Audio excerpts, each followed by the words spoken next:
On home loans have been low for months, and a lot of people have been refinancing their houses. Yeah, but what effect has the whole pandemic had on our mortgage rates? Chris Buckley shows us what to expect.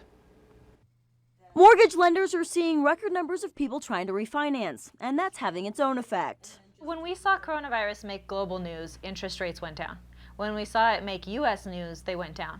But then something interesting happened that a lot of people aren't talking about, and the mortgage industry faced a huge capacity issue.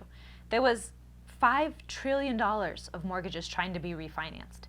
In a normal year, our industry does $3 trillion between purchases and refinances. So it was impossible to try to process $5 trillion in 1 month. It was going to break the system. So investors across the board raised their interest rates. Right now, she says if you're looking to refinance, contact your lender, get all the paperwork done, and be ready to wait a bit. Right now may not actually be the best time to lock a rate. We need to let these capacity issues kind of filter out, let the madness die a little bit, let the industry get its footing back underneath them, and then we're definitely headed into a recession. We're going to see great interest rates for a long time. For those that have been hit hard financially, there's also the option to put your mortgage on hold with something called a forbearance. Mortgage servicers are already offering mortgage forbearance, and what that means is that you put your mortgage payment on hold. You're not going to not make those payments. The interest is going to be added to the end of your loan.